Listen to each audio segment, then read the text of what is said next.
First one is intersection of two sets. Second one is disjoint set. Third one is union of two sets. And last one is number of elements in a set. तेच मराठीच्या विद्यार्थ्यांसाठी दोन संचांचा छेद, विभिन्न संच, तिसरा आहे दोन संचांचा संयोग आणि चौथा आहे संचातील घटकांची संख्या. Definition of intersection of two sets. Suppose A and B are two sets. Suppose A and B are two sets. The set of all common element of set A and set B is called the intersection of set A and set. मराठीच्या विद्यार्थ्यांसाठी व्याख्या बघूया आपण. समजा संच A आणि संच B हे दोन संच दिलेले असतील तर संच A आणि संच B यांच्या सामायिक घटकांच्या संचाला A आणि B यांचा छेद संच असे म्हणतात. आता रायटिंग कसं करतात, रीडिंग कसं करतात आणि त्याचा जनरल फॉर्म आणि लास्टला एक्झाम्पल म्हणजेच मराठीच्या विद्यार्थ्यांसाठी लिखाण, वाचन आणि सामान्य रूप आणि उदाहरण बघणार आहोत. फर्स्ट बघा रायटिंग मेथड कशी आहे. तर सेमीचे विद्यार्थी असतील की A इंटरसेक्शन B हे आहे रीडिंग आणि रायटिंग कसं करतो आपण, हे करतो आपण रायटिंग. सेम मराठीचे विद्यार्थी सुद्धा तसंच रायटिंग करणार आहे. तुम्हाला व्हाईट बोर्ड वरती दिसत आहे त्याचप्रमाणे तुम्हाला काय करायचंय, रायटिंग करायचंय. रीडिंग कसं करणार सेमीचे विद्यार्थी A इंटरसेक्शन B आणि मराठीचे विद्यार्थी वाचन असं करतील A छेद B, A छेद B. आता जनरल फॉर्म त्या सेटचा जनरल फॉर्म असा आहे A intersection B is equal to the set of all x such that x belongs to A and x belongs to B. म्हणजेच काय, x हा जो आहे काय एलिमेंट आहे तो एलिमेंट सेट A मध्ये पण पाहिजे आणि सेट B मध्ये पण पाहिजे. आता मराठीच्या विद्यार्थ्यांसाठी A छेद B बरोबर असे संचामधील घटक कसे असतील बघा. x हा घटक संच A मध्ये पण असेल आणि संच B मध्ये पण असेल. आता हे बघा तुम्हाला जनरल फॉर्म वरून किंवा सामान्य रूप वरून कळत नाही. आता मी एक्झाम्पल घेतो. एक्झाम्पल असेल A सेट कन्सिडर केला मी, A सेट कन्सिडर केला 1 2 3 4 आणि B सेट कन्सिडर केला 4 5 6. तर तुम्ही बघा ऑब्झर्वेशन करा टू सेट्स कॉमन एलिमेंट पाहिजे. काय पाहिजे, कॉमन एलिमेंट म्हणजे काय सामायिक घटक. मग A इंटरसेक्शन B याचा आन्सर काय आलं 4 आला कारण फक्त दोन सेट मध्ये टू सेट्स मध्ये only 4 is common. So the answer काय असणार आहे A intersection B is equal to set मध्ये काय असणार आहे 4 एलिमेंट. तेच मराठीच्या विद्यार्थ्यांसाठी वेगळं उदाहरण घेऊया. समजा A संच घेतला त्याच्यामध्ये घटक घेतले 1 2 3 आणि B संच घेतला त्याच्यामध्ये घटक घेतले 2 आणि 3. तर A छेद B काय म्हणतो बघा. जर तुम्ही व्यवस्थित निरीक्षण केलं तर तुमच्या असं लक्षात येतं 2 आणि 3 हा A मध्ये पण आहे आणि B मध्ये पण आहे म्हणून A छेद B याचं उत्तर काय मिळणार आहे तुम्हाला 2 आणि 3. आता आपण वेन डायग्राम बघणार. वेन आकृतीने समजा आपण A सेट घेतला आणि इंटरसेक्शन जो पार्ट असतो ना तो कॉमन एलिमेंट इथे लिहायचे असतात. या पार्ट मध्ये हा जो राउंडेड पार्ट असतो इथे आपल्याला काय लिहायचं असतं कॉमन एलिमेंट म्हणजे काय सामायिक घटक. आणि उरले कोण, आता इकडे काय उरला 1 तो कोणत्या सेट मध्ये आहे A आणि B सेट मध्ये एलिमेंट नाही म्हणून आपण इथे कुठे काही लिहिणार नाही. तेच आता सेमीच्या विद्यार्थ्यांसाठी ही डायग्राम जर करायची तर इव्हेंट डायग्राम आहे. तर बघा काय करणार आपण A सेट लिहिणार फक्त इथे 4 आणि इथे काय लिहिणार B सेट लिहिणार. A मध्ये उरलेले कोणते आहे 1 2 आणि 3 आणि इकडे काय असणार 5 आणि 6. ही वेन डायग्राम जर तुम्ही व्यवस्थित बघितली फक्त जो मिडलचा पार्ट आहे दोन्ही सेटचा तो कॉमन पार्ट आहे. कॉमन पार्ट आहे म्हणजे काय 4 हा काय झाला कॉमन एलिमेंट झाला. इथे 2 आणि 3 हे काय झाले सामायिक घटक झाले. बाकीचे जे उरलेले तुम्हाला ते बाजूला लिहायचे आहे. नेक्स्ट कन्सेप्ट डिसजॉइंट सेट म्हणजेच काय विभिन्न संच. डिसजॉइंट सेट म्हणजे काय, दोन संचामध्ये एकही कॉमन एलिमेंट नाही म्हणजे एकही सामायिक घटक नसणारे. A संच घेतला समजा A संच घेतला 1 2 3 आणि 4 हे घटक आहेत त्याच्यामध्ये आणि B संच घेतला 5 5 6 7 आणि 8. तर आता बघा दोन्ही सेट जर तुम्ही ऑब्झर्वेशन जर केलं निरीक्षण जर केलं तर दोघांमध्ये कॉमन एलिमेंट एक पण नाही म्हणून A and B are two disjoint sets. तेच मराठीचे विद्यार्थी काय लिहितील A आणि B हे दोन विभिन्न संच आहेत. आता आपण डेफिनेशन बघणार आहोत. युनियन ऑफ टू सेट्स म्हणजेच काय दोन संचांचा संयोग. Definition of union of two sets. Suppose A and B are two sets. Suppose A and B are two sets. The set of all elements set A and set B is called the union of set A and set B. मराठीच्या विद्यार्थ्यांसाठी दोन संचांचा संयोग म्हणजे समजा ए आणि बी हे दोन संच आहेत. या दोन्ही संचातील घटकांनी मिळून होणाऱ्या संचाला संच ए आणि संच बी यांचा संयोग संच असे म्हणतात. आता आपण त्याचं लिखाण काम, त्याच्यानंतर वाचन आणि सामान्य रूप कसे आहे ते व्हाईट बोर्डवर बघूया. बघा, रायटिंग मेथड कशी आहे सेमीच्या विद्यार्थ्यांसाठी ए युनियन बी. ते रीडिंग कसं करतो आपण ए युनियन बी. आणि स्टँडर्ड फॉर्म काय आहे त्याचा, A union B is equal to the set of all x such that x belongs to a or x belongs to b. म्हणजेच काय, असे सर्व एलिमेंट जे सेट ए मध्ये आहे किंवा बी मध्ये आहे. और इम्पॉर्टंट काय आहे, और म्हणजे एक तर ए मध्ये असेल किंवा बी मध्ये असेल तरी सुद्धा इंटरसेक्शन मध्ये, युनियन मध्ये, सॉरी तरी सुद्धा युनियन मध्ये, म्हणजे एक तर ए मध्ये असेल किंवा बी मध्ये असेल तरी सुद्धा तो युनियन मध्ये येणार आहे. तेच मराठीच्या विद्यार्थ्यांसाठी लिखाण कसं असेल, ए संयोग बी, ए संयोग बी. आणि सामान्य रूप असं असेल कस तो जो घटक आहे एक तर ए संचामध्ये असेल किंवा बी संचामध्ये असेल. एक्झाम्पल घेऊया, एक्झाम्पल असं ए सेट घेतला 10, 11 and 12 आणि बी सेट घेतला 12, 30 and 40. So the A union B, A union B म्हणजेच काय, आपल्याला दोघांना सामावून घ्यायचं. पण 12 बघा, 12 ए मध्ये पण आहे आणि बी मध्ये. सेट मध्ये रिपिटेशन अलाउड नाही. लिस्टिंग मेथड मध्येच मी तुम्हाला सांगितलं होतं, ज्यावेळेस आपण यादी पद्धत बघत होतो त्यावेळेस मी तुम्हाला सांगितले की संचामध्ये आपण एक घटक पुन्हा लिहित नाही. म्हणजेच काय लिहिली बघा, ए युनियन बी 10, 11, 12, 30 आणि 40. आता युनियन म्हटल्यानंतर तुम्हाला जनरली आपल्या डेली लाईफ मधले एक्झाम्पल माहित आहे. रिक्षा चालकांचं युनियन असतं, त्याच्यानंतर एसबीआयच्या ज्या ब्रँचेस आहेत त्यांचं सुद्धा युनियन असतं, राईट. सो इथे आपण एक मराठी विद्यार्थ्यांसाठी वेगळं उदाहरण घेऊया. ए संच जर आपण घेतला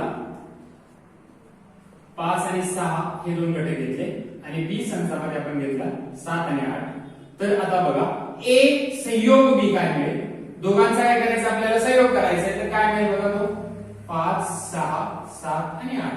बघा, दोन्ही संचामध्ये घटक काय केले आपण एकत्र केले आणि आपली व्याख्या काय सांगते, दोन्ही संचातील घटकांनी मिळून होणाऱ्या संचाला, दोन्ही संचातील घटकांना मिळून होणाऱ्या संचाला आपण काय म्हणतो, संयोग संच असं म्हणतो. आणि ए आणि बी चा संयोग संच काय आहे, 5, 6, 7 आणि 8.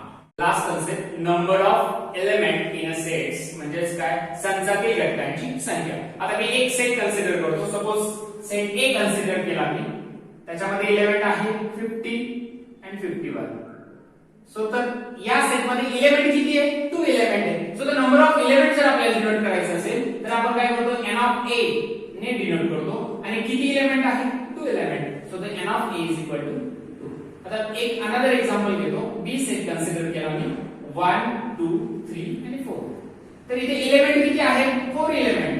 हे एलिमेंट कोणते आहे ते महत्त्वाचं नाही, तर किती एलिमेंट आहे. सो तर किती, n of b equal to काय असणार, 4 असणार. मराठीचे विद्यार्थी बघा, या संचामध्ये किती घटक आहेत, 2 घटक आहेत. म्हणून आपण काय म्हणणार, संच ए मध्ये घटकांची संख्या किती आहे, 2 आहे.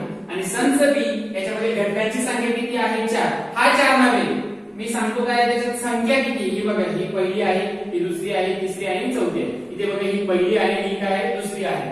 ती घटक किती आहेत ते मोजायचे, कोणता घटक हे आपल्याला बघायचं नाही. म्हणजे तिथे काय, संच बी मध्ये घटक किती आहे, 4. एक सूत्र आहे खूप महत्त्वाचं आहे ते, n of a union b is equal to n of a plus n of b minus n of a intersection. तेच मराठीच्या विद्यार्थ्यांसाठी बघा, a संयोग b संचामधील घटक बरोबर संच a मधील घटक अधिक संच b मधील घटक वजा संच a छेद संच b. त्याच्यातून जर आपण वजा केला तर इथे बघा, LHS पार्ट आणि RHS पार्ट काय असतो, इक्वल असतो. कुठलाही एक्झाम्पल घ्या, संच ए संच बी कुठलाही एक्झाम्पल घ्या तरी हा फॉर्म्युला काय करतो, सॅटिस्फाय करतो. तुम्ही व्यवस्थित एक्झाम्पल जर बघितलं टेक्स्ट बुक मध्ये दिलेलंच आहे. आता आपण पुढे प्रॅक्टिस सेट 1.4 बघणार. Practice set 1.4 example number first read करतो, व्यवस्थित बघायचं आहे. त्याच्यानंतर समोर टेक्स्ट बुक ठेवलं तरी चालेल. एक्झाम्पल नंबर फर्स्ट काय दिले, n of a is equal to 15. म्हणजे ए सेट मध्ये किती एलिमेंट आहे, 15 आहे.